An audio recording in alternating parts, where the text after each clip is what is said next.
miracles. Nous saluons sa présence. Nous saluons sa présence.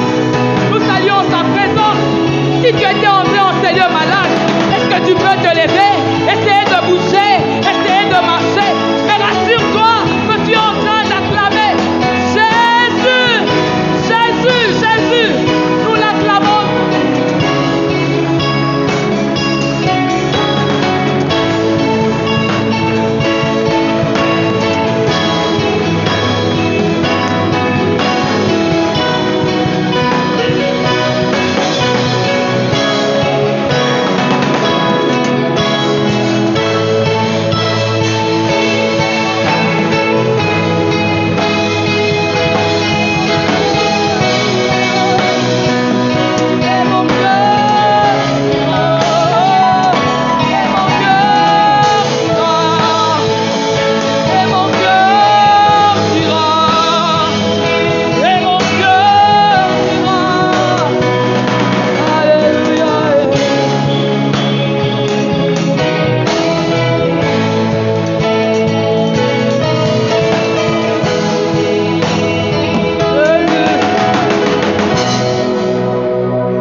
Il n'y a point d'autre nom qui est digne d'être célébré ce matin.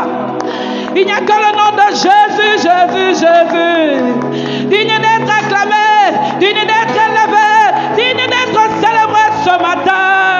Le nom de Jésus, le nom qui sauve, le nom qui donne la vie, le nom qui transforme, le nom qui guérit, le nom qui console la vie. Nos cœurs diront ce matin, point d'autre nom que le nom de Jésus, digne d'être acclamé, digne d'être acclamé, digne d'être milo, milo, milo, milo. Masi brosa narabo shaya. Alléluia. La bresa ye. Mise brosa.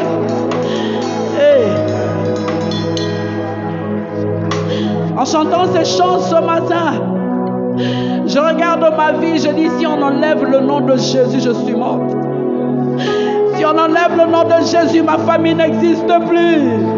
Si on enlève le nom de Jésus, je suis perdu. C'est pour cela que j'ai pris la résolution de t'acclamer comme jamais ce matin. J'ai pris la résolution de t'élever. Alléluia. Alléluia. Alléluia. Alléluia. Alléluia.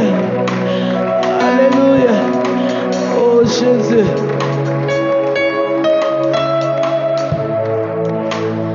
Alléluia. Ce matin, reçois la gloire. Ce matin, reçois l'honneur. Nous savons que tu es donné ce matin. Tu en es dit. Tu en es dit. Dis.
Tu es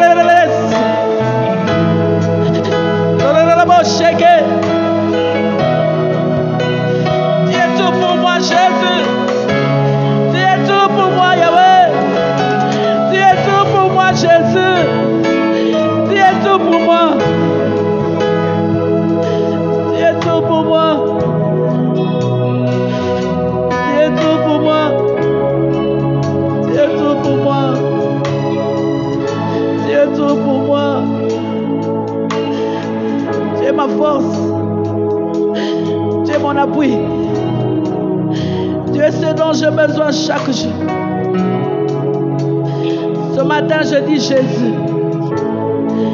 Ce matin, dans la maladie, quelqu'un dit Jésus. Ce matin, dans les difficultés, quelqu'un dit Jésus. Ce matin, dans le désert, quelqu'un dit Jésus. Ce matin, quelqu'un dit Jésus. Ce matin, même dans les choses qu'il ne comprend pas, il dit Jésus. Il ne dit que Jésus. Jésus. Jésus. Alléluia.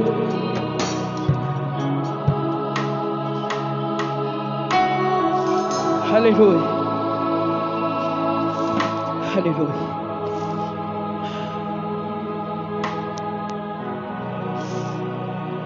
Tu es digne d'être acclamé, Seigneur.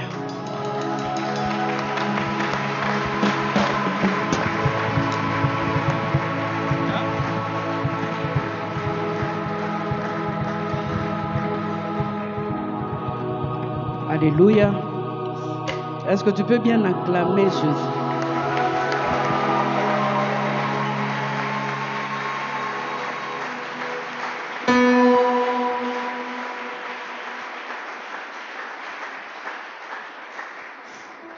Merci Seigneur, merci à la chorale, que Dieu vous bénisse, que Dieu vous fasse encore beaucoup de bien. Merci pour ce canal qui nous fait entrer dans la présence de Dieu.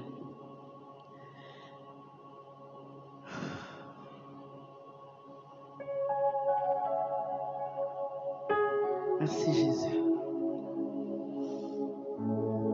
Ce matin, je bénis le Seigneur pour la grâce qu'il m'accorde de me présenter devant vous et de parler de sa part. Ce n'est pas un acquis, mais c'est une grâce. Et je bénis aussi l'homme de Dieu qui continue à me faire confiance et qui me pousse encore et encore. Merci, Pasteur Timothée. Ce matin, je suis dans Genèse 21, à partir du verset 14. Genèse 21, à partir du verset 14 jusqu'au verset 19. La Bible dit ceci: Abraham se leva de bon matin. Il prit du pain et une autre d'eau qu'il donna à Agar et plaça sur son épaule. Il lui remit aussi l'enfant et la renvoya. Elle s'en alla et s'égara dans le désert de Beersheba.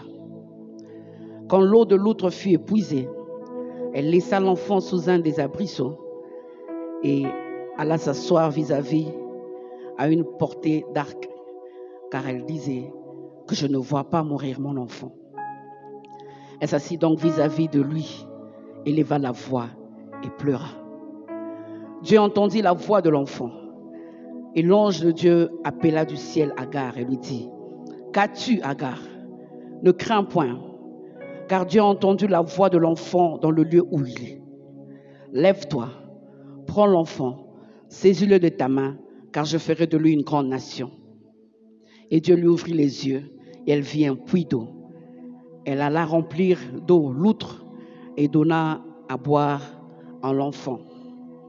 Nous allons aussi lire le psaume 46.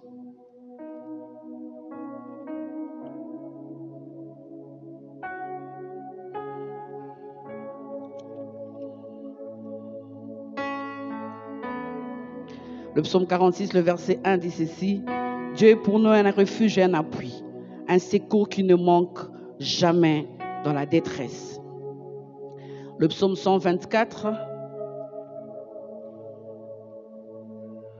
le verset 8.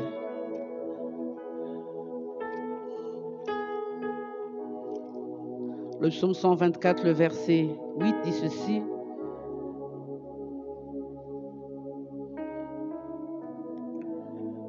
Notre secours est dans le nom de l'Éternel qui a fait les cieux et la terre. Ce matin, mon thème, je l'ai tiré dans le passage de base que nous venons de lire de Genèse 1. Genèse plutôt 21, 14 à 19. Et je l'ai tiré dans le verset 17. Le verset 18 qui dit « Lève-toi, prends l'enfant ». Mon thème ce matin, c'est « Lève-toi et prends l'enfant ». Lève-toi et prends l'enfant. C'est en fait ici l'histoire d'Abraham, le père de la foi, qui a eu 2 enfants, Isaac et Ismaël. Mais ce matin, je ne veux pas parler de ces 2 enfants, mais plutôt de l'une des mères de ces 2 enfants, la mère d'Ismaël, Agar, la servante de Sarah, concubine d'Abraham. Comment est-ce que Agar se retrouve mère d'une héritière? La stérilité représentait à l'époque une honte pour une femme mariée. Et la coutume voulait qu'elle donne une servante à son mari comme concubine. Et on considérait les enfants nés de la servante comme des héritiers. Et là, Abraham et Sarah ont suivi les coutumes de leur époque. Et ils ont failli quant à leur confiance en Dieu. Ce que je suis en train de dire pour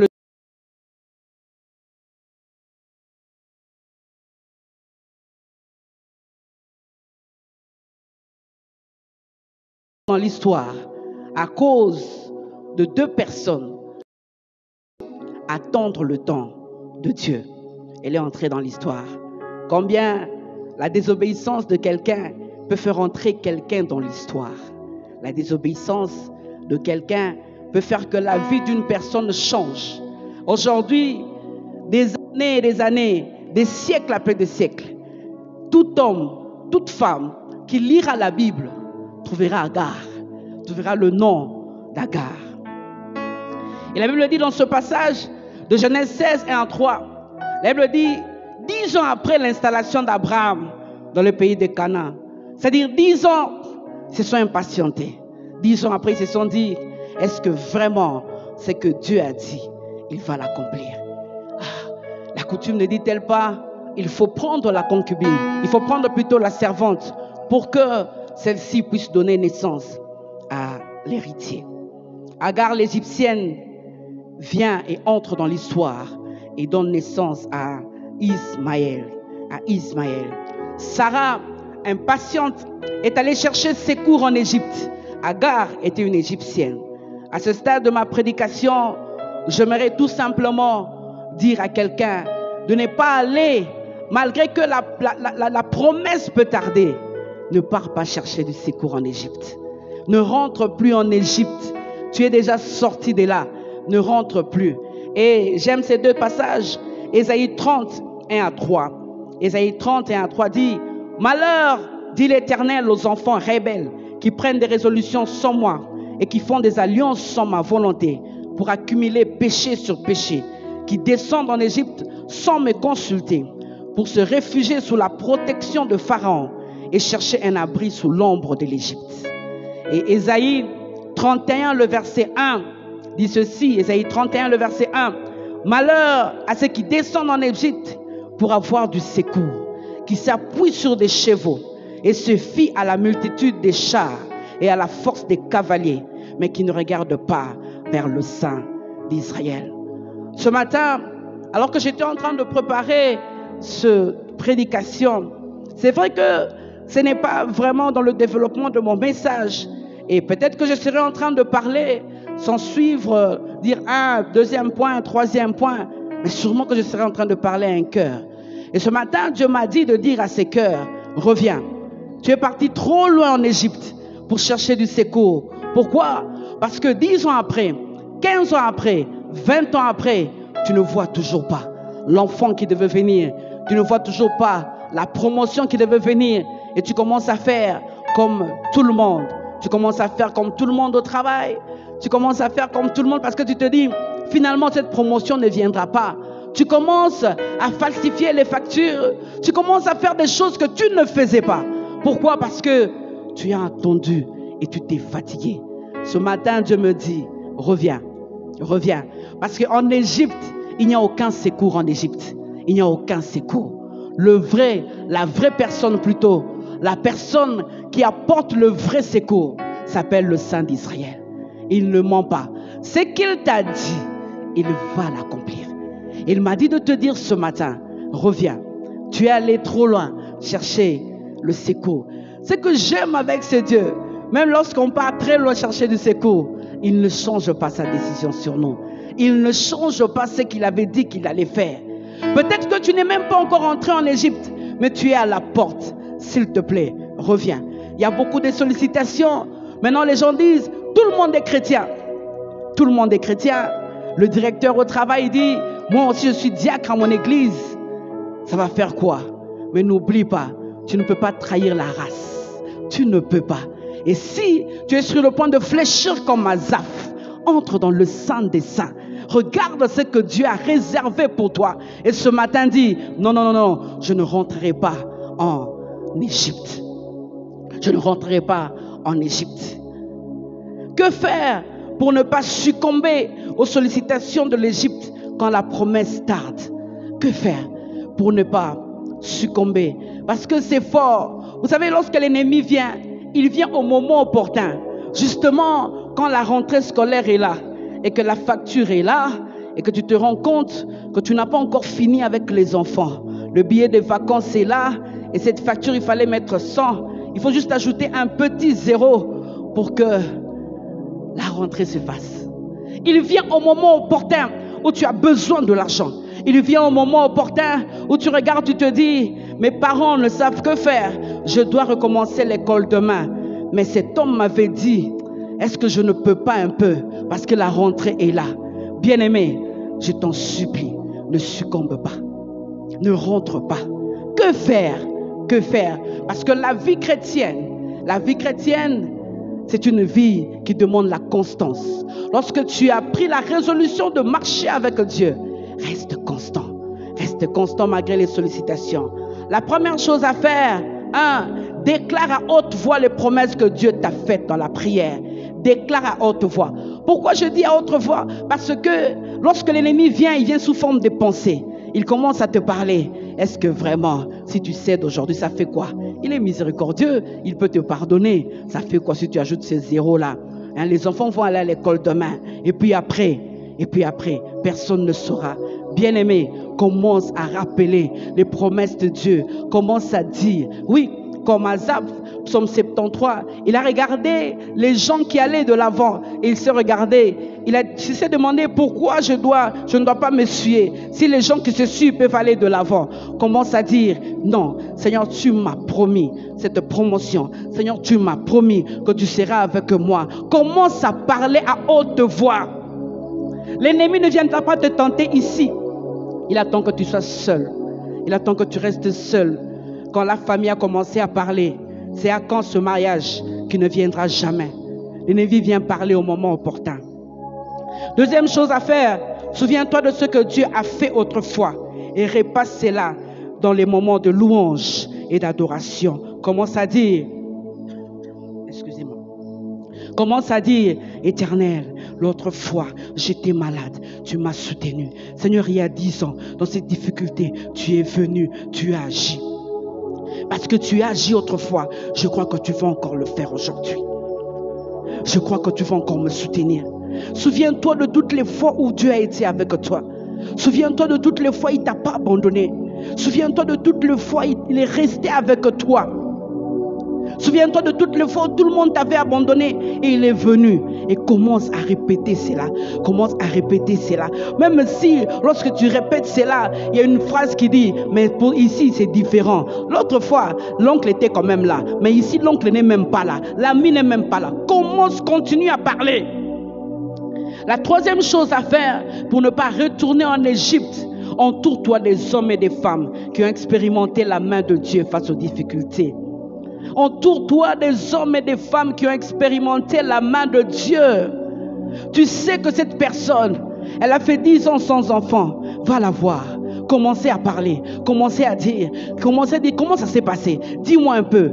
Il va te dire, mais tu connais déjà l'histoire. Oui, raconte-moi encore. Ça me fait du bien quand tu me racontes. Ça me fait du bien quand tu me racontes. Va voir ce frère qui avait témoigné l'autre jour. Va voir cette soeur. Commence à lui dire, est-ce que tu peux encore me dire ce que Dieu avait fait autrefois? Comment ça s'est passé?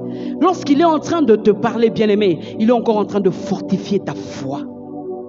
Il est en train de fortifier ta foi. La quatrième chose à faire, déclare que je ne succomberai pas, je ne céderai pas.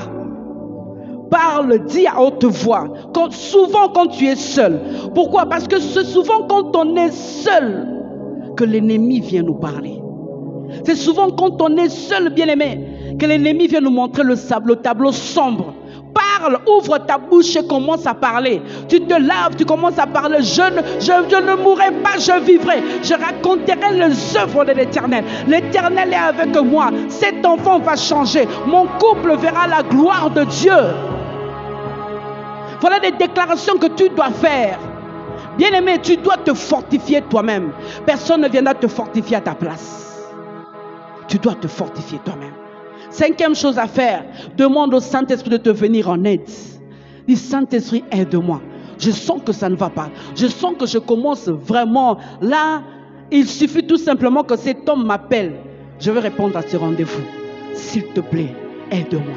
Parce qu'il est là pour ça. Il est là pour ça. Il est là pour ça. La sixième chose à faire, éloigne-toi des hommes et des femmes qui te poussent vers l'Égypte. Éloigne-toi des hommes et des femmes qui te poussent vers l'Égypte, qui te poussent.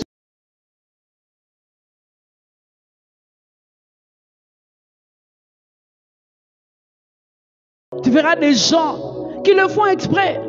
Peut-être que les exploits qu'il dit, là, il n'a jamais fait. En tout cas, j'avais une affaire de 5 000 $ hier. Tu sais que, peut-être qu'il n'avait même pas ça. Tout simplement pour te faire du mal. Tu sais que j'ai vendu cette voiture-là. Elle commençait vraiment à me déranger. Hein. Je l'ai vendue. Bon, j'attends une autre voiture qui va venir. Les voitures, elles auront pété. Tout simplement pour te faire du mal. Il y a quelqu'un qui rigole. Il y a des gens comme ça. Donc tu es tout simplement là. Ils commencent à parler. Bon, normalement, je devais faire Canada et tout avec la Covid ici. Bon, je crois que je vais seulement faire Afrique du Sud. Et puis, il sait que toi, tu n'as même pas 1000 francs. Bien aimé, éloigne-toi de ces personnes qui te fait voir que la bénédiction, c'est l'argent. Mais la bénédiction, ce n'est pas l'argent. La bénédiction, ce n'est pas les bijoux. La bénédiction, non. La bénédiction, c'est la parole que Dieu t'a donnée, qui fait de toi un homme prospère, une femme prospère. La bénédiction est en moi. Lorsque j'arrive quelque part, c'est moi qui amène la bénédiction. Ce n'est pas que je trouve la bénédiction. Ce pour cela ne dit pas, je vais aller aux États-Unis et je trouverai la bénédiction. Non, non, non, non. Je vais aller au Canada. Non, non, non, non. La bénédiction est en moi. Quand j'arrive quelque part et qu'il y avait le désert, parce que moi, j'amène la bénédiction. Moi, je fais qu'il y a de l'eau autour de moi. Parce que je marche avec la bénédiction. La bénédiction, c'est avoir Jésus. La bénédiction, si vraiment la bénédiction était l'argent, alors tous ces hommes qu'on voit à la télé sont bénis. Je suis béni parce que j'ai Jéhovah. Je suis béni parce que j'ai celui qui ne dort ni ne sommeille. Je suis béni parce que j'ai celui qui entre même dans mon sommeil et qui me donne la victoire. Je suis béni parce que j'ai avec moi le Dieu créateur du ciel et de la terre. Je suis béni parce que je peux regarder le malade. Je dis, au nom de Jésus, je te donne la guérison. Est-ce que l'argent peut donner la guérison? Ha. Je suis béni parce que je dors en paix. Est-ce que l'argent peut donner le sommeil? Oh, est-ce que je parle à quelqu'un ce matin? Je suis béni parce que lorsque je me lève, je dis cette année scolaire sera bénie pour mes enfants. Ils ont cette bénédiction parce que moi je suis une femme bénie. La bénédiction, ce n'est pas l'argent, bien-aimé. La bénédiction, ce n'est pas voyager, bien-aimé. La bénédiction, ce n'est pas bien s'habiller, bien-aimé. La bénédiction, c'est avoir le Dieu qui dit un mot et la chose arrive. Le Dieu qui change le temps, le Dieu qui change les circonstances, le Dieu qui est capable d'écraser les ennemis, le Dieu qui est capable de se lever, même dans mon sommeil, lorsque je dors, parce que la Bible me dit qu'il ne dort ni ne sommeille. Mazi Brossa, est-ce que je parle à quelqu'un ce matin? Alors lorsque ces collègues de service, lorsque cet ami vient te parler, tu regardes lui et tu dis malheureux. C'est pas ça la bénédiction. Moi j'ai la bénédiction. Le problème, donne-moi seulement le temps. Donne-moi seulement le temps. Tu vas voir, c'est que la bénédiction de Dieu fera de moi. Éloigne-toi de ces personnes. Éloigne-toi de ces personnes. J'entre dans mon texte.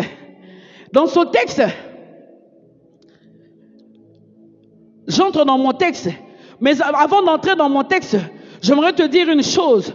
Plus tu t'éloignes de Dieu pour rester avec les hommes, plus tu commenceras petit à petit à oublier ce que Dieu t'avait dit. Et tu commenceras à croire ce que les hommes disent. Plus tu t'éloignes de Dieu pour rester avec les hommes, plus tu commenceras petit à petit à oublier ce que Dieu t'avait dit. Et tu commenceras à croire ce que les hommes disent. Ne t'éloigne pas de Dieu. Est-ce que ce matin, quelqu'un peut dire, je suis allé très loin? Moi il y avait certaines choses que je ne faisais pas. Je suis allé trop loin. Je veux encore rentrer. J'aime lorsque je suis seul. Et je commence à dire, j'entre dans le... Lorsque j'entre là-bas, bien aimé, je ne vois plus le désert. Lorsque j'entre là-bas, je ne vois plus le diagnostic de médecin. Lorsque j'entre là-bas, je ne vois plus la difficulté. Pourquoi? Parce que j'adore celui qui est capable de faire toutes choses. J'adore celui qui est capable d'écraser les paroles des hommes et que seule sa parole s'accomplit. Alléluia. Est-ce que ce matin je parle à quelqu'un? Est-ce que ce matin je fortifie la foi de quelqu'un? Alléluia. Dans le texte que nous venons de lire, c'est le sévrage d'Isaac. Ismaël se met à se moquer d'Isaac et Sarah décide de la chasser. Jadis, Sarah avait déjà obligé Agar de fuir lorsqu'elle était enceinte, dans Genèse 16, le verset 6. À présent, elle oblige encore Agar, cette fois-ci avec son fils, âgé, comme les commentateurs disent, d'au moins les autres disent 15, 16, 17 ans, à fuir. Agar, comme l'indique son nom, fuir. Agar veut dire fuir. Elle ne fait que fuir. Elle ne fait que fuir. Abraham avait 86 ans à la naissance d'Ismaël et 100 ans à la naissance d'Isaac. Probablement, Isaac fut sévré 2 à 3 ans, comme certains commentateurs le disent. Le passage que nous venons de lire, de Genèse 21, le verset 14. Abraham écoute la voix de Sarah, parce que Dieu lui dit d'écouter Sarah et il renvoie Agar. Mais il renvoie Agar avec quoi? Lorsque nous lisons le verset 14, Abraham s'éleva de bon matin, il prit du pain et une outre d'eau qu'il donna à Agar et plaça sur son épaule. Du pain et une outre d'eau. Est-ce que quelqu'un peut survivre dans le désert avec tout simplement du pain et une outre d'eau? Parce qu'après, la Bible dit ceci, elle s'en alla et s'égara dans le désert de Béersheba. Le désert est déjà trop grand, mais maintenant elle s'est égarée. Elle ne se retrouve pas. La provision d'Abraham, c'était de lui donner du pain et de l'eau. Mais ce pain et cette eau étaient épuisés. Une outre à l'époque, c'est le pot de bouc cousu en forme de sac. On mettait le liquide là-dedans. Mais bien aimé, qu'est-ce que tu vas faire avec ça lorsque les jours passent? Plus de jours passent, tu utilises cette eau. Elle s'est retrouvée sans eau. Elle s'est retrouvée sans pain, dans le désert, seule, sans issue, sans rien du tout, avec un enfant. La provision d'Abraham symbolise la provision des hommes. On ne peut pas comparer la provision de Dieu avec la provision des hommes. C'est pour cela, ne te tourne pas vers les hommes. Parce que ce que les hommes te donnent va s'épuiser. Ça va s'épuiser. Mais ce que Jéhovah donne ne s'épuise jamais. Il est la source intarissable. J'irai toujours voir la paix dont j'ai besoin. J'irai toujours avoir la joie dont j'ai besoin. Bien-aimé, dites un peu, si mon Dieu était celui qui pouvait tarir, mais nous on n'allait plus le chercher, parce que l'eau fraîche qu'il a donnée aux enfants d'Israël à l'époque, mais laissez Silite. La minute où on n'allait avoir plus rien du tout. Mais ça ne t'arrive pas. Chaque jour, il y a des gens qui partent puiser la joie. Chaque jour, il y a des gens qui partent puiser la force. Chaque jour, il y a des gens qui partent puiser ce dont ils ont besoin. Dans le monde entier, il y a des gens qui continuent à puiser. Comme moi ce matin, je viens puiser encore la paix dont j'ai besoin. Comme toi ce matin, tu viens puiser encore la joie dont tu as besoin. Comme toi ce matin, tu viens puiser la guérison. Bien-aimé, dans le puits de Dieu, il y a tout. Dans le puits de Dieu, il y a la joie. Dans le puits de Dieu, il y a la bénédiction. Dans le puits de Dieu, il y a la guérison. Dans le puits de Dieu, il y a la paix. Dans le puits de Dieu, il y a tout. Et ça ne t'arrive, ça va jamais tarir. Jamais tarir. Ce que j'aimerais dire, c'est que premièrement, la provision de l'homme est temporelle. Mais tandis que la provision de Dieu est intemporelle. La provision de l'homme est temporelle. Tandis que la provision de Dieu est intemporelle.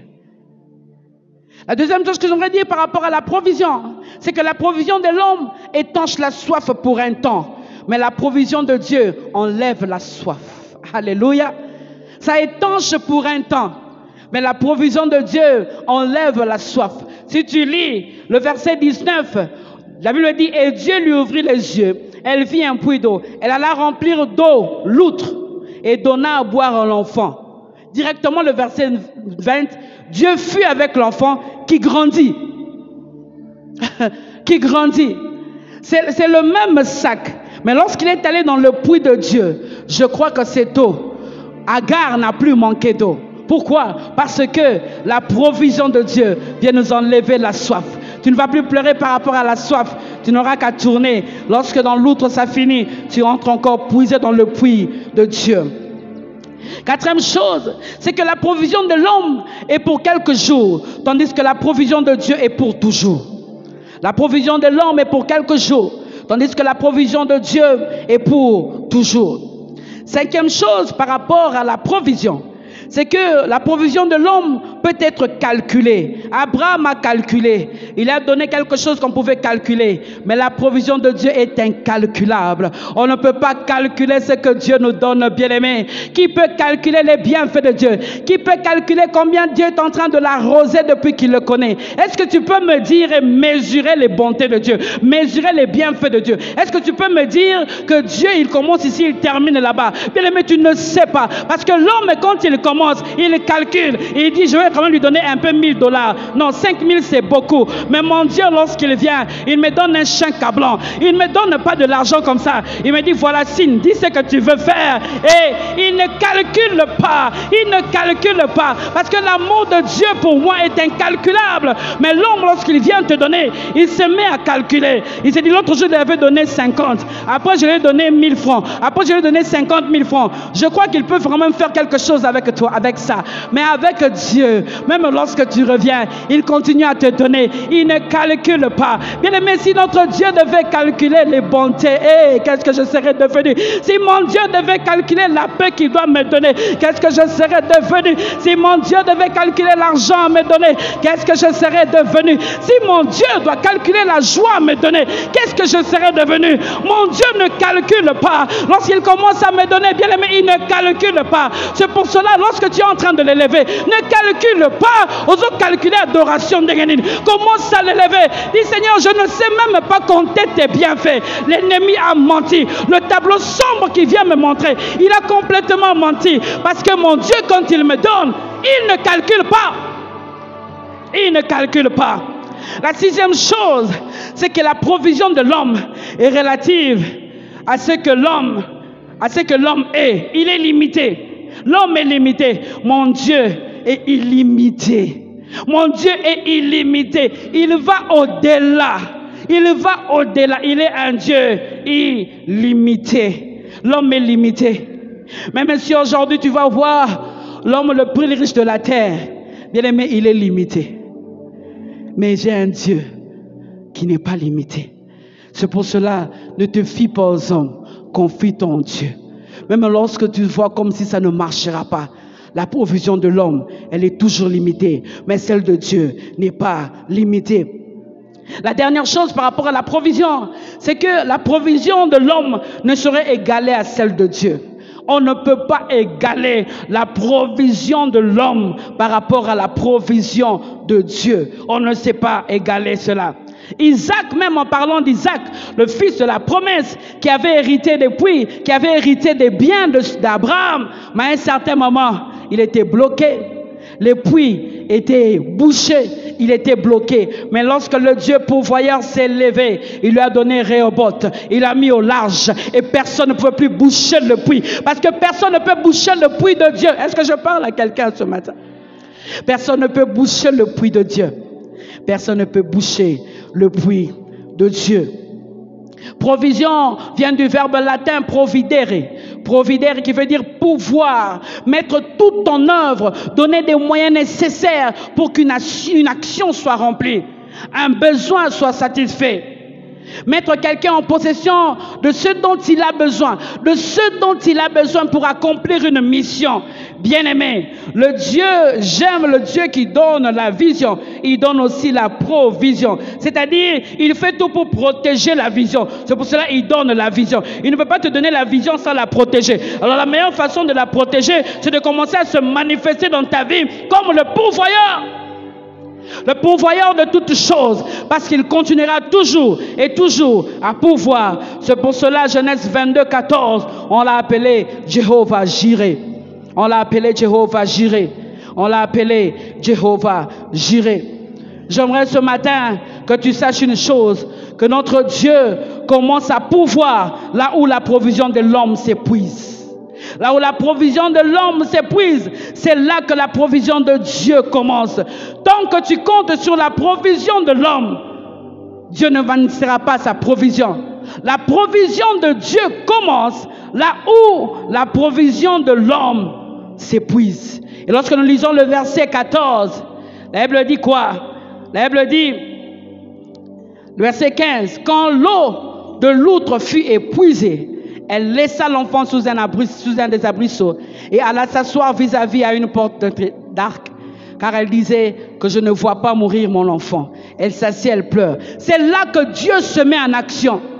Tant que Agar avait encore l'eau entre ses mains, tant qu'elle avait encore ce pain, Dieu ne s'est pas manifesté. Tant que tu compteras sur la provision de l'oncle, tant que tu compteras sur la provision de cet ami haut placé, le seul haut placé en qui j'ai confiance, que je peux appeler matin, midi, soir. Je n'ai pas besoin de dire, est-ce que je peux voir le chef? On ne peut pas me laisser attendre là pendant 5 heures, en train d'attendre quelqu'un, un homme, pendant 5 heures. On me fait entendre pendant 5 heures pour voir quelqu'un. Mais j'ai un haut placé, bien aimé. Je n'ai pas besoin de rester 5 heures. J'entre directement, je commence. Masi brosa, ikarabashaya. Lorsque je commence à parler, il se lève. Il dit, hey, c'est qui est là? Elle peut entrer. Pourquoi tu perds ton temps à aller rester 5 heures, à aller rester 8 heures, en train d'attendre quelqu'un qui sortira pour dire, dites-lui de revenir dans une semaine. Oh, moi je ne peux pas. Je regarde à ces dieux. Pourquoi tu veux rester? Oh, Rabasaya. Est-ce que je parle à quelqu'un? Est-ce que ce matin je parle à quelqu'un? Pourquoi tu veux aller rester? Pourquoi tu veux humilier ton Dieu? Pourquoi, bien-aimé? Entre dans les portes. La provision de Dieu est là. Pourquoi tu veux commencer à envoyer des SMS, à appeler son excellence et son distingué? Oh, arrête ça. Appelle les dieux des cieux. Lorsque tu l'appelles, tu sens sa présence. Comme moi ce matin, je sens qu'il est tellement là. Je sens qu'il est en train de faire du bien au cœur de quelqu'un. Je sens tellement qu'il est là que je n'ai même pas besoin de bouger, parce que je sais qu'il est là. C'est là qu'on commence à dire, je sais que tu es là dans ma vie. Je sais que tu es là dans mon cœur. Bien-aimé, sois rassuré de la présence de Dieu. Sois rassuré que tu es porteur de la présence de Dieu. La présence de Dieu ne se manifeste pas par les habits qu'on porte, bien-aimé. La présence de Dieu ne se manifeste pas par les voitures qu'on conduit, bien-aimé. La présence de Dieu se manifeste à l'intérieur. Lorsque tu viens, tu regardes cet occultiste et que tu dis Mazibro Sakarabashaya, il regardera et dira c'est qui? Donnez un peu son dossier. Qui l'a recommandé? Personne ne l'a recommandé. Et il signe. Pourquoi? Parce que tu es porteur. Il y a une femme dans la Bible qui s'appelait Esther. Elle n'était pas, je ne sais pas, elle était reine comme toutes les autres reines, mais parce elle était porteur de la présence de Dieu. Lorsqu'elle s'est tenue devant le roi n'avait pas d'autre choix que de tendre le spectre, parce que le roi, lorsqu'il a regardé Esther, il a dit oh, je suis en train de voir autre chose. Mazibra Saka, bien aimé, tu es porteur de la présence de Dieu. Est-ce que je parle à quelqu'un ce matin? Là où tu devais partir là pour faire 5 heures, ne le fais pas. Fais 5 heures dans la présence de Dieu. Et tu verras ce que ce haut placé va faire. Reste 5 heures dans la présence de Dieu. Ne reste pas 5 heures dans le bureau de quelqu'un en train d'attendre. Et tu commences à murmurer. Ce sont des occultistes. Non, il n'est pas occultiste. Dieu l'a béni. Non. C'est pas ça. Le problème, c'est que toi, tu ne crois pas en ton Dieu. Lui, il croit en son Dieu. Toi, tu ne crois pas que Dieu peut agir. Alléluia. Est-ce que je parle à quelqu'un ce matin? Tu ne verras pas la provision de Dieu si tu continues à compter sur la provision des hommes. Tu ne verras pas. Alors que ce matin, tu n'as rien. Toute la provision que tu avais, c'est épuisé. C'est épuisé. Il m'a dit ce matin, il se présente dans la vie de quelqu'un comme Jéhovah Jireh. Il se met en scène. Il se met en scène. Bien aimé, la meilleure façon de mettre Dieu en scène, c'est de fléchir les genoux. Fléchis les genoux et prie. Fléchis les genoux et prie. Tant que le torrent de Kérit procurait de l'eau, Élie était là sur place. Dieu ne pouvait rien faire. 1 Roi 17, 1 à 6. Mais au verset 7, la Bible dit, mais au bout d'un certain temps, le torrent fut à sec. Alors la parole de l'Éternel lui fut adressée en ces mots. Dieu s'est mis à parler lorsque la provision, lorsque l'eau ne coulait plus, il s'est mis à parler. Il y a quelqu'un qui est quelque part, la provision s'est arrêtée. Attends la parole de Dieu. N'attends plus la provision de cet homme-là. Attends maintenant la parole de Dieu. Entre dans la présence de Dieu, tu dis, Seigneur, le torrent commence à sécher. Je comprends qu'à partir de demain, l'eau ne va plus sortir. Qu'est-ce que je veux faire? Je suis sûr, parce que tu es fille et fils d'Abraham. Il ne va pas te laisser. Ce matin, il va te donner une parole sûre, une parole d'orientation, une parole qui va te diriger. Parce que tu comprendras que le Dieu qui donne la provision donne aussi sa parole qui nous conduit. Alléluia. Alléluia. Parce que la provision de Dieu a pour fondement sa parole. Ça pour fondement sa parole. L'homme donne la provision à partir de choses matérielles, mais Dieu donne la provision à partir de choses immatérielles. Lorsque l'homme donne la provision, ça se voit. Mais je ne peux pas te faire voir la provision que j'ai en moi. Plus la vision est grande, plus la provision est grande, n'est-ce pas? Plus la maison est grande, plus les moyens d'entretenir cette maison seront encore trop grands. Alors, si ce matin je parle à quelqu'un qui a une grande vision que Dieu lui a donnée, alors attends-toi à une grande provision. Ça viendra. Parce qu'il ne peut pas donner une grande vision et donner une petite provision pour que tu commences à aller derrière les hommes. Non, non, non, non. Attends la grande provision de Dieu. Attends-la. Attends-la parce que Ekoya, donc ça viendra. Tu n'as pas d'autre choix que d'attendre. Alors, quand est-ce qu'on expérimente la provision de Dieu? Quand est-ce qu'on expérimente la provision de Dieu? Bien-aimé, la provision de Dieu, on l'expérimente dans le désert. C'est dans le désert qu'on expérimente la provision de Dieu. Quand les coups de fil ne viennent plus. Quand les invitations ne viennent plus. Quand tu es considéré comme mort alors que tu es vivant. Oui, au coup faté, et au salagaga. Il y a des gens comme ça. En soi, ça monte mago. Et au coup faté. Oh, au salagaga.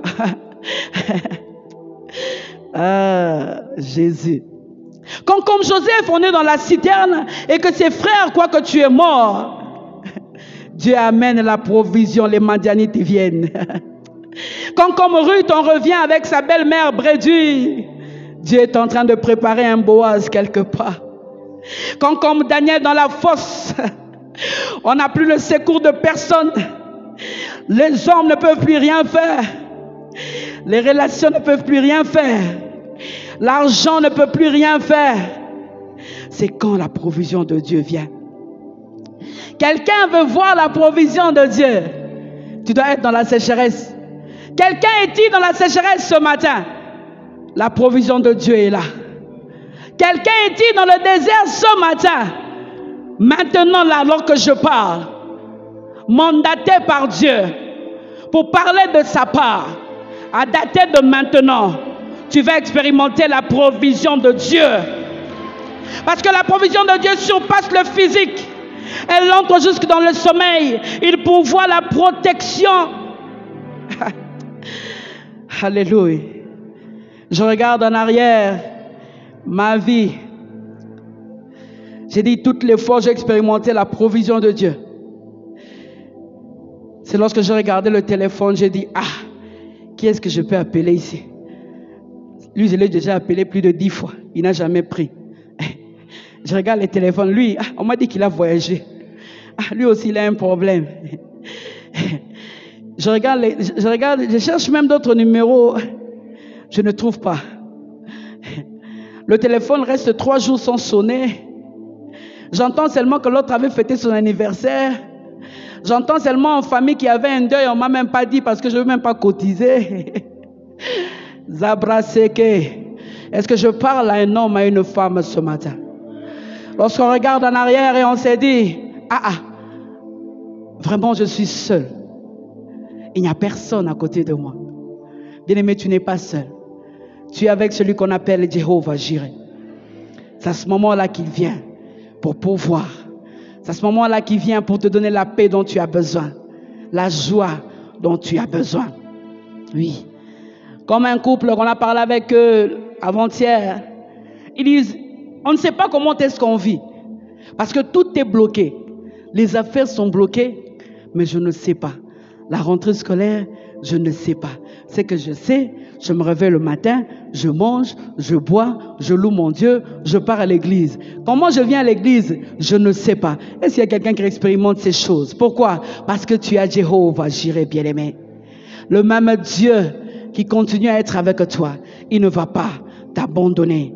Il ne va pas t'abandonner. J'aimerais dire à quelqu'un que comme Ismaël, tu ne mourras pas dans le désert parce que ton Dieu, le pourvoyeur, est là. Tu ne mourras pas. Le désert, ce n'est pas pour mourir, c'est pour expérimenter la provision de Dieu.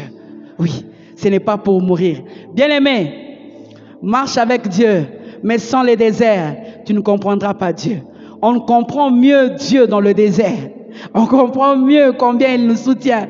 On comprend mieux combien il marche avec nous. C'est dans les déserts. Il t'a donné la vision. Alors, il veillera lui-même sur son accomplissement. Le même Dieu pourvoyeur qui était avec les enfants d'Israël pendant 40 ans dans le désert. Rien.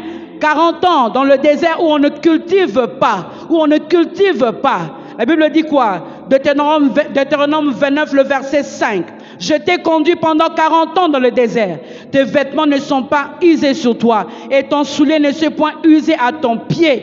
Dans le désert où il n'y a pas de magasin, où il n'y avait même pas de téléphone, où tu ne pouvais appeler personne, vous n'avez que Dieu. Il a pourvu. Bien-aimé, si dans ce genre de désert, il a pourvu pendant 40 ans, à combien plus forte raison, en ce 21e siècle, dans ce temps de la grâce, où nous avons le Saint-Esprit, où Dieu est avec nous, où il y a les téléphones qui sonnent, où il y a les magasins qui vendent, Dieu ne peut-il pas pourvoir à un père de famille qui regarde et qui dit, la rentrée scolaire, qu'est-ce que je veux faire? La rentrée scolaire, qu'est-ce que je veux faire?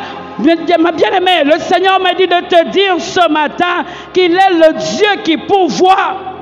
Il a fait pendant 40 ans. Vous imaginez quelqu'un 40 ans avec les mêmes chaussures.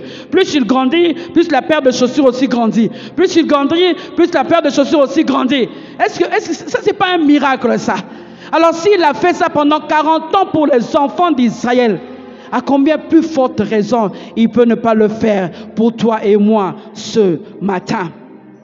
Comme Agar, quelqu'un est dans le désert, il regarde son enfant, il est en train de dire, je ne veux pas le voir mourir. Je ne veux pas le voir mourir. La Bible ne me dit pas qu'Agar a prié. La Bible me dit qu'Anne a prié pour avoir Samuel. Josaphat a prié devant l'adversité. Esther a prié face à la décision du roi. Mais je ne vois pas là où Anne a prié, où Agar a prié.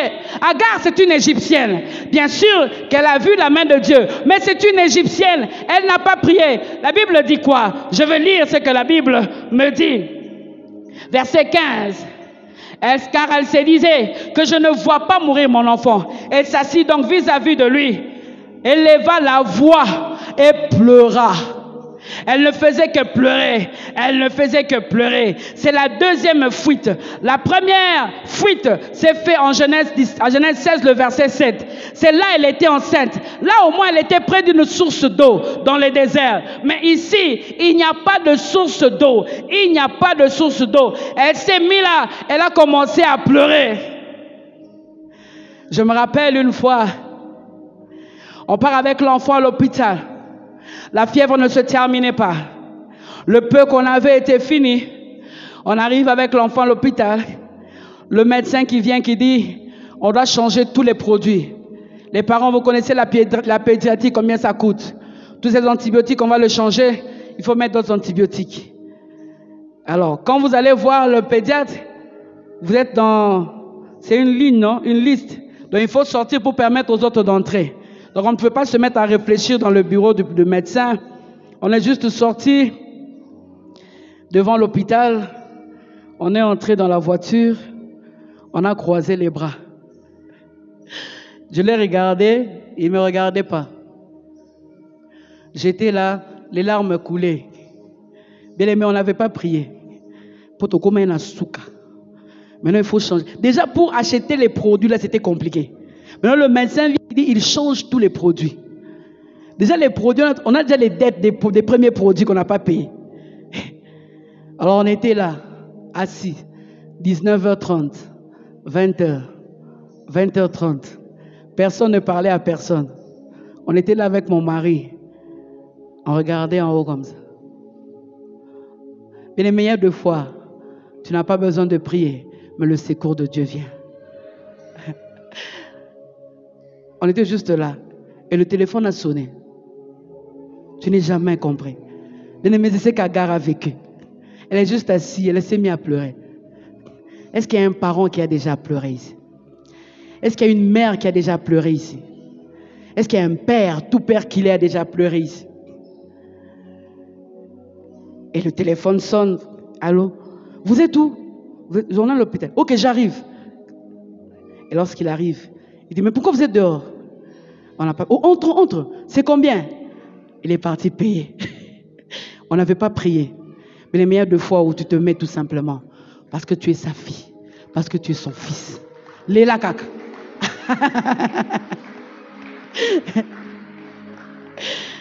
On n'a plus besoin de parler. Léla. La Bible dit dans Isaïe 57, le verset 15. Il est 57, le verset 15. Je suis avec l'homme contrit et humilié, afin de ranimer les esprits humiliés, afin de ranimer les cœurs contrits. Isaïe 57, le verset 15. Psaume 34, 6 ou 7, ça dépend des versions. Psaume 34, 6 ou 7. Quand un malheureux crie, l'Éternel l'entend et il le sauve de toutes ses détresses. De toutes ses détresses. Il a dit à Moïse, dans Exode 3, le verset 7, j'ai entendu les cris que lui ont fait pousser ses oppresseurs, car je connais leur douleur. Exode 3, le verset 9, les cris d'Israël sont venus jusqu'à moi. Bien-aimé, Dieu n'est pas insensible à tes pleurs. Il connaît tes douleurs. Il connaît tes cris.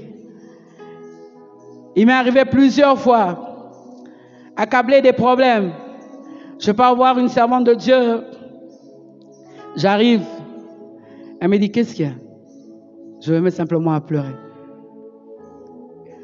Mais j'aime, lorsqu'elle ouvre sa bouche pour commencer à parler, combien je suis fortifié.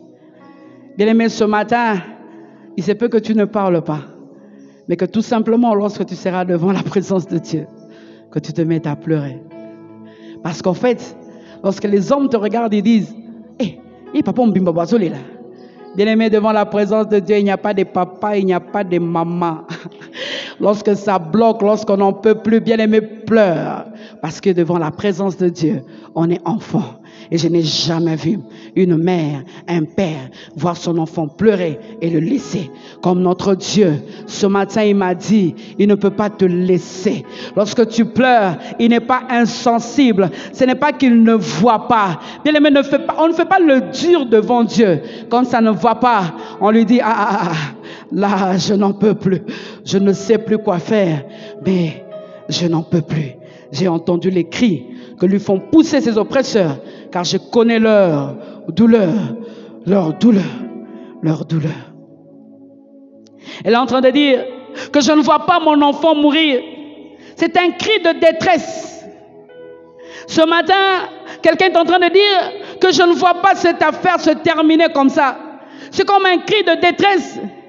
Ce matin, quelqu'un qui ne croit plus, il est en train de dire, je ne crois plus que ça va marcher. Mais au moins je pars à cette retraite. Cette retraite est une fuite parce que tu sais que là, les choses que tu as laissées, ça ne va pas marcher. La foi est partie. On ne croit plus à la capacité de Dieu d'agir. On ne croit plus au pouvoir de Dieu de nous faire sortir de cette situation. On est tellement désespéré. On fait un effort de se maquiller, de se coiffer, d'être bien. Mais au fond de nous-mêmes, on est fatigué. Comme Agar. Il est dans le désert, cet homme et cette femme. Il dit, je ne veux pas voir cette fin. Je sais que maintenant, là, c'est fini pour moi. Je parlais à une femme qui est à l'étranger qui me disait, ma vie est finie. Je ne sais plus. Ma vie est finie. Je lui dis, ne dis pas ça. Tu ne peux pas dire que ta vie est finie parce que tu n'as pas consulté le concepteur de ta vie. Il a dit, il a formé pour toi des projets de paix et non de malheur pour te donner de l'avenir et de l'espérance. Comme une mère, elle regarde, elle dit, je ne veux pas voir cet enfant mourir. Je ne veux pas voir cet enfant mourir. Bien-aimé, ça m'est arrivé. J'en ai déjà parlé ici plus d'une fois. Je me retrouve avec les enfants d'une forte fièvre. Je ne savais plus quoi faire. J'avais déjà prié. Je n'avais plus l'argent. Les deux étaient malades. Forte fièvre. Je suis venu, j'ai dit, Seigneur, si tu peux les prendre, il faut les prendre parce que je suis fatigué. Je suis sorti. Je suis resté au portail parce que je ne voulais pas les voir mourir. Et lorsque je préparais cette prédication, je me suis souvenu de ce que moi-même j'ai expérimenté. Je suis resté au portail, j'étais en train de dire, je ne veux pas les voir mourir. Il y a quelqu'un peut-être qui a une personne malade, il dit, je ne veux pas le voir mourir. Ça t'est arrivé, tu restes à la porte, tu dis, j'ai fait toutes sortes de prières. Je me suis allongé, je me suis mis à genoux, j'ai fait la prière d'Esther, j'ai fait la prière de Daniel. Je ne sais pas, je fais la prière de Anne, mais ça ne marche toujours pas. Je ne sais plus quoi faire. Comme Agar, elle était en train de dire, j'ai déjà fui une fois, Dieu était avec moi, mais cette fois-ci je ne suis pas seul, je suis avec un enfant. Et c'est en train de se poser des questions. Agar dit, pourquoi j'ai accepté cette proposition? Sûrement qu'elle se pose beaucoup de questions. Là, la Bible est en train de résumer, mais comme quelqu'un ce matin, il est en train de se poser beaucoup de questions. Il regarde et dit, est-ce que vraiment ça va encore marcher? Est-ce que vraiment ça va encore marcher? Non seulement je suis dans le désert, mais je suis égaré. Je ne sais même pas le chemin va vers où. Bien aimé, déjà dans le désert, il n'y a pas de chemin. Maintenant, tu t'égares encore. Donc, ça devient encore beaucoup plus compliqué. Et ce matin, il y a quelqu'un, parce que je sais que je parle au cœur de quelqu'un, il est en train de dire, c'est fini pour moi. Je ne veux pas voir cette histoire se terminer comme ça. Il est en train de fuir comme Agar. Mais je suis en train de venir te dire ce matin, bien-aimé, comme Agar, tu t'es perdu. Tu ne te retrouves plus dans le chemin. Tu ne sais plus que faire. Tu es tellement perdu. Dans le désert, il n'y a pas de chemin. Bien-aimé, compte sur celui qui connaît ton chemin. Celui qui t'a amené dans le désert. Il ne fera fraye le chemin. J'ai aimé lorsqu'on a chanté, il fraye un chemin. Il fraye un chemin où? Dans le désert. Le Dieu qui fraye le chemin même dans les profondeurs de la mer, il est le même qui fraye le chemin dans le désert. Reste là et tu verras la main de Dieu. Reste là et tu verras la main de Dieu. Deutéronome 8, le verset 2. Deutéronome 8, le verset 2, il me dit, souviens-toi de tout le chemin que l'Éternel ton Dieu t'a fait faire pendant 40 ans dans le désert. Dieu avait déjà tracé des routes dans le désert et ils étaient tout simplement là. Mais Dieu, pendant 40 ans, il avait tracé une route. Même dans le désert, là où il t'a amené, il y a une route qu'il est en train de frayer pour toi. Il y a un chemin qu'il est en train de frayer pour toi. Tu te poses beaucoup de questions par rapport à l'avenir, par rapport à tes enfants, par rapport à ce que tu vas devenir. Sûrement, parce que lorsque tu regardes, tu te dis, selon mes prévisions, je ne serai pas ici. Selon mes prévisions, cette maison serait déjà finie. Selon mes prévisions, cet enfant serait déjà en Europe. Selon mes prévisions. La Bible dit, dans Isaïe 43, le verset 19, Isaïe 43, le verset 19, il dit, je mettrai un chemin dans le désert et des fleuves dans la solitude. Je mettrai un chemin dans le désert et des fleuves dans la solitude. Je mettrai un chemin dans le désert et des fleuves dans la solitude. Je pars dans le cœur de quelqu'un désespéré. La Bible dit, je mettrai un chemin dans le désert et des fleuves dans la solitude. Tu n'es pas seul. Dieu est avec toi. Dieu est avec toi. Dieu est avec toi. Il me dit de te dire ce matin, quel est le cri de ton cœur ce matin? Quel est le cri de ton cœur? Pour Agar, elle est en train de dire, je ne veux pas voir cet enfant mourir. Je ne veux pas voir cet enfant mourir. Bien-aimé, si le Dieu des cieux peut venir en aide à une Égyptienne, à combien plus forte raison, à toi de la race des élus, à toi qu'il a choisi, à toi de la race des élus, à toi sa fille, s'il peut venir en aide à une étrangère, à combien plus forte raison à toi, bien-aimé? Je parle à quelqu'un. Je parle à quelqu'un. À combien plus forte raison? Beaucoup ce matin passent leur temps à pleurer. Agar, tu as oublié que Dieu t'est apparu dans Genèse 16, le verset 7, et que tu l'as appelé Ata El Roi. Tu as appelé Dieu Ata El Roi. Tu as donné un nom à Dieu. Toi, une Égyptienne, tu l'as appelé la Shaïroi, qui veut dire tu es le Dieu qui me voit. C'est toi, l'Égyptienne, qui a donné le nom à Dieu, l'Éternel. Dans Genèse 16, le verset 7, tu as dit, je t'appellerai Ata El Roi, le Dieu qui voit. Ata El Roi qui veut dire le vivant qui voit. Bien-aimé, le même vivant qui t'avait vu lorsque Sarah, ta maîtresse, t'avait obligé de fuir dans Genèse 16, c'est le même Dieu qui est avec toi dans le désert. Il n'a pas changé. Il n'a pas changé. Le Dieu qui t'a vu il y a 17 ans, c'est le même qui te voit encore aujourd'hui. Bien-aimé, Dieu ne commence pas à nous voir lorsque les choses ne marchent plus. Non. Lorsqu'on est coincé, lorsqu'on est cherché du travail, lorsque le contrat est résilié, lorsqu'on devient malade. Non. Dieu nous voit en tout temps. Dieu veille sur nous en tout temps. Il veille sur nous en tout temps. Le psaume 139, le verset 7 à 8. Le psaume 139, le verset 7 à 8 dit ceci. Où irai-je loin de ton esprit? Et où fuirai-je loin de ta face? Si je monte aux cieux, tu y es. Au séjour des morts, t'y voilà. Il est partout et il veille sur nous. Psaume 139, 7 à 8. Bien-aimé, quand le complot était fomenté contre toi, il voyait. Quand la maladie a commencé, il voyait. Quand on t'a rejeté, il le voyait. Quand on t'a accusé faussement, il le voyait. Le Dieu Ata El Roi, il continue à voir. Quand tu avais tout perdu, il le voyait. Agar, lorsqu'Ismaël se moquait d'Isaac, Dieu voyait. Lorsque Sarah est allée parler à Abraham, Dieu voyait. Il le voyait. Il voyait tout. Mais ce que j'aimerais te dire, il n'a pas empêché le désert parce qu'il t'a fixé rendez-vous dans le désert. C'est là-bas qu'il t'a fixé rendez-vous. C'est là-bas qu'il veut te parler comme ce matin. Il est en train de te parler. Il est en train de te parler, bien-aimé. Alléluia. Ici, tu ne peux bénéficier d'aucune protection d'Abraham. Tu ne peux plus avoir les privilèges de la mère et de l'héritier. Tu n'as plus rien, aucun appui, aucun soutien si ce n'est celui de l'Éternel. Le désert, le lieu de la manifestation de la providence de Dieu. Lieu de la manifestation de la providence de Dieu. Le désert, le lieu de la manifestation de la protection de Dieu. Le désert, le lieu de la rencontre entre l'homme et Dieu.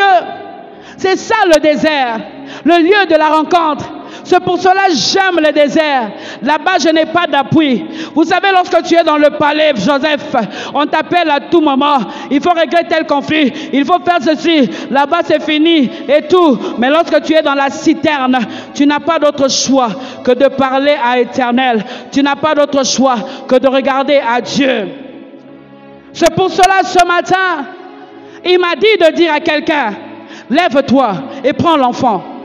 Il m'a dit de dire à quelqu'un qui est dans le désert, lève-toi et prends l'enfant. Je suis étonné. Agar est en train de pleurer pour son enfant. Agar est en train de pleurer. Mais Dieu, lorsqu'il vient, il s'adresse directement à l'enfant. Il dit 2 fois, c'est répété 2 fois dans le verset 17. Dieu entendit la voix de l'enfant. Et c'est dit encore car Dieu a entendu la voix de l'enfant. Ismaël veut dire l'Éternel qui entend. L'Éternel qui entend.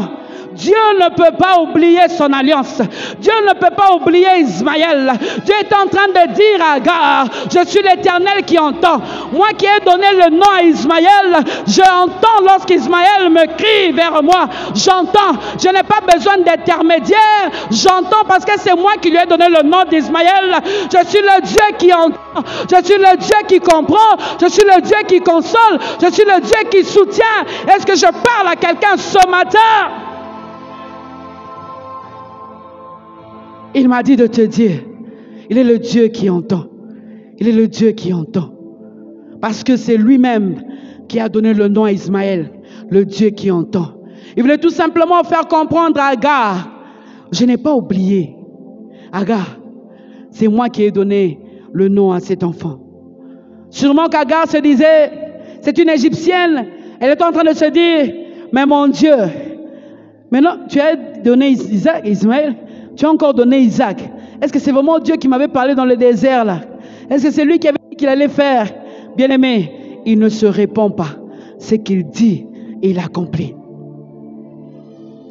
En terminant ce matin, c'est là que je rentre dans mon thème. Lève-toi, prends l'enfant. Ce qui est étonnant ici, Dieu aurait pu venir et puis il donne de l'eau à l'enfant. C'est ce qu'il devait faire normalement. Parce qu'ils avaient besoin de l'eau. Ils avaient besoin de se nourrir. Mais ce n'est pas ce qu'il fait. Ce n'est pas ce qu'il fait. Verset 17. Dieu entendit la voix de l'enfant. Et l'ange de Dieu appela du ciel Agar et lui dit, qu'as-tu Agar? Ne crains point, car Dieu a entendu la voix de l'enfant dans le lieu où il est. Lève-toi, prends l'enfant, saisis-le de ta main, car je ferai de lui une grande nation. Oh, Seigneur, je t'ai demandé de l'eau. Cet enfant voulait mourir. Cet enfant veut mourir. Moi aussi, je veux mourir. On n'a plus rien. Mais toi, tu viens de me dire, lève-toi. Oui, ce matin, le Seigneur me dit de dire à quelqu'un, lève-toi. Lève-toi. Cela veut dire fortifie-toi, bien-aimé. Parce qu'avant de voir le puits, tu dois te lever dans la prière. Le puits n'est pas donné pour ceux qui pleurent. Voir le puits n'est pas donné pour ceux qui dorment. Voir le puits n'est pas donné pour ceux qui se lamentent. Avant de voir le puits, tu dois te lever. Tu dois te lever. Et Dieu n'a pas dit, donne-moi la main. Non, il a dit, lève-toi. Comme il a dit à Josué, fortifie-toi et prends courage. Prends courage. Il voulait tout simplement dire, lève-toi et prends l'enfant. Il voulait tout simplement dire, prends l'objet de la promesse. Possède-le. Prends l'objet de ta promesse, Agar. L'objet de la promesse n'est pas loin. Car si je dois agir dans ta vie, c'est à cause de ce que je t'ai dit sur cet enfant. Alors lève-toi. Tiens cet enfant, lève-toi. C'est comme s'il est en train de pleurer. Et Dieu vient. Il dit, Agar, lève-toi. Fais comme si tu pleurais. Assis-toi, commence à pleurer. Assis-toi par terre. Ta jupe, hein? Mais même à genoux, même à genoux. Hein? Mets-toi comme à pleurer. Mets-toi à pleurer. On n'entend pas que tu pleures. Agar, lève-toi, prends l'enfant. Lève-toi. Lève-toi et prends l'enfant. Alléluia. C'est ça que Dieu fait. Lorsqu'on pleure, il dit lève-toi, fortifie-toi et prends courage. Parce que tu as la bénédiction en toi. Arrête de pleurer dans le désert. Il dit lève-toi, lève-toi, prends courage. Veut dire, Dieu voulait tout simplement dire à Agar que tes pleurs sont inutiles, car celui par qui je vais passer pour te sauver est avec toi dans le désert. Il n'est pas loin, il est avec toi dans le désert. Toi, tu as besoin de l'eau, mais moi, je te fais voir l'avenir. Là, je vais te donner. Mais je veux que tu comprennes qu'à côté de toi, il y a quelqu'un qui va changer ton histoire. Est-ce que je parle à quelqu'un? À côté de toi, il y a l'objet de la promesse. Tu n'as plus besoin de pleurer. Toi, tu me demandes de l'eau. Mais lève-toi toi-même et prends l'enfant. Lève-toi, prends l'enfant veut dire fortifie-toi, prends courage, parce que l'objet de tes pleurs n'est rien d'autre que l'objet de ta bénédiction. L'objet de tes pleurs n'est rien d'autre que l'objet de ta bénédiction. Alors pourquoi tu pleures? Arrête de pleurer. Lève-toi, prends l'enfant veut dire, c'est que je t'ai dit que cet enfant ne changera pas. Même si tu es dans le désert, même si tu es sans abri, même si tu n'as rien, moi je te dis, c'est comme une parenthèse. Si quelqu'un dans la situation que tu traverses, difficile, aucune situation difficile, dangereuse, incertaine soit-elle, ne peuvent changer la pensée de Dieu sur toi. C'est ce qu'il est en train de dire à Agar en fait. Dieu est en train de dire à Agar, arrête un peu de pleurer sur l'eau. Tu as le trésor à côté de toi. Alors lève-toi, prends cet enfant-là. Dieu demande à quelqu'un, lève-toi. C'est une femme. Bon, on dit souvent une femme est très faible. Fatiguée. Elle a marché pendant longtemps avec l'enfant. Elle est fatiguée. Elle se met à pleurer. Plus elle pleure, plus elle s'épuise. Mais Dieu vient lui dire, lève-toi. Parce que lorsque Dieu libère sa parole, il libère la parole avec le pouvoir de faire ce qu'il te demande de faire. C'est pour cela Agar se lève avec la force de Dieu. Ce matin, lève-toi et prends l'enfant. Prends l'objet de la promesse et commence à réclamer, commence à parler. On ne pleure pas dans le désert. Tu risques de pleurer davantage. Ton Dieu viendra, il va tout simplement rappeler la promesse qu'il t'avait déjà faite.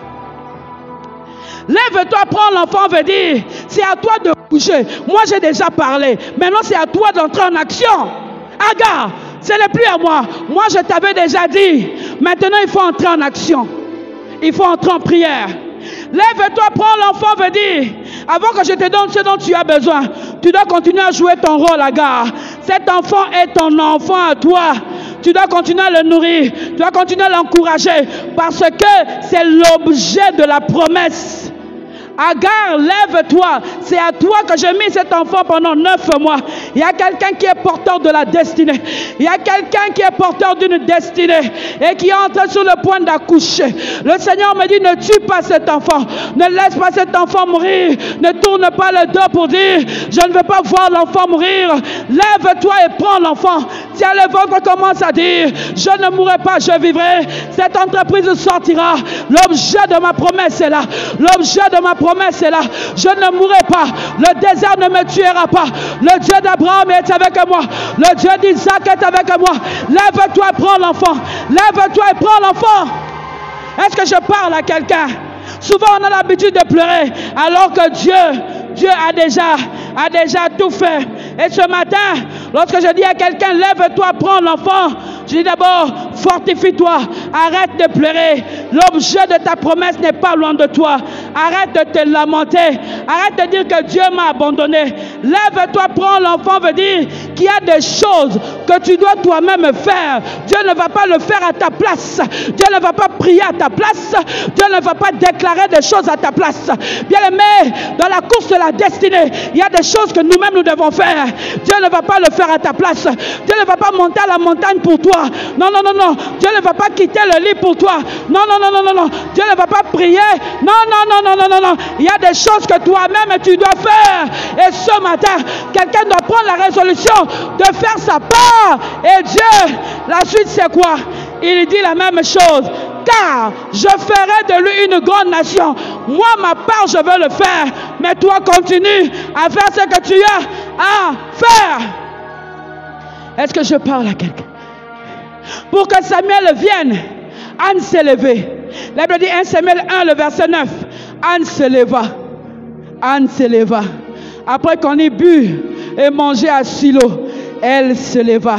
Tes pleurs ne vont rien changer tant que tu ne te lèves pas dans la prière. Tes plaintes ne vont rien changer tant que tu ne te lèves pas dans la prière.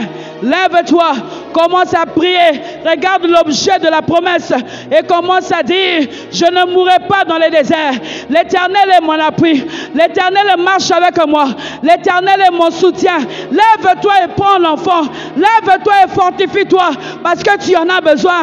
L'eau que tu demandes, c'est des petites choses. C'est pour cela dans la course de la destinée, regarde l'objet de la promesse, ne regarde pas aux petites choses. Seigneur, donne-moi la chaussure, Seigneur, donne-moi l'habit.